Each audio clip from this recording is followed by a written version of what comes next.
అందరికీ నమస్కారం. నేను doctor yes Balakrishna, consultant neurologist, Ramesh hospital, Vijayawada. ఇవాళ మనం మతిమరుపు లక్షణాలు, వాటి మేనేజ్మెంట్ గురించి తెలుసుకుందాం.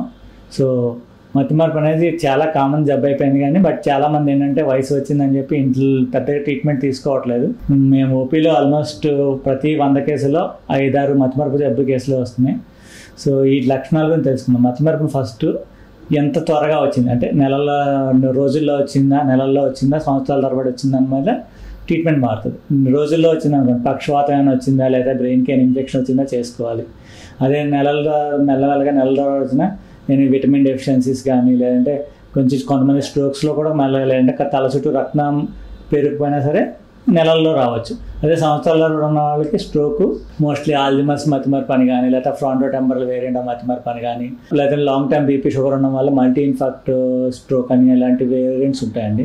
ఏదైనా సరే ఇలా మతిమరుపు ఉన్నప్పుడు మనం బేసిక్ వర్కప్ చేస్తాం. ఎలా అంటే స్కానింగ్ ఒకటి చూసుకుంటాము, విటమిన్ డెఫిషియన్సీ ఏమైనా చూస్తాం, అండ్ పేషెంట్ లక్షణాలు బట్టి కొన్ని నీరు తీసి పరీక్ష పంపించడమా, కొన్ని వైరస్ ఇన్ఫెక్షన్లు కానీ, కొన్ని ఆటోఇమ్యూన్ జబ్బులని కూడా కొన్ని ఉన్నాయి. అవసరం అయితే వాటి వర్కప్ చేస్తాము.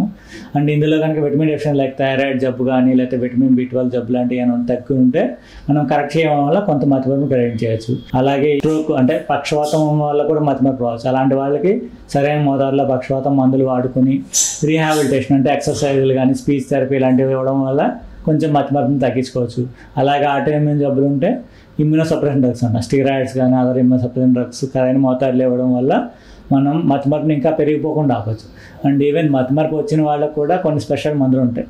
ఈవెన్ అంటే బ్రెయిన్ లోపల ఎస్టైన్ కోలిన్ అనే హార్మోన్ తగ్గిపోతూ ఉంటుంది.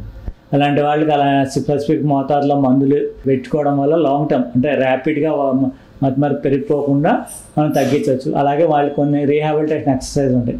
అలా థెరపీలు సరిగ్గా చేసుకొని కొంచెం బ్రెయిన్ ఎక్సర్సైజ్ చేసుకుంటూ సరైన మోతాదులో మందులు వాడితే మతిమరుపుని మరీ డిజేబులింగ్ జబ్బు కాకుండా కనీసం 20-30 సంవత్సరాలు మరీ ర్యాపిడ్గా పెరిగిపోకుండా ఆపచ్చు.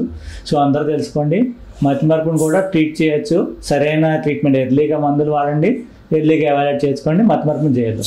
Thank you.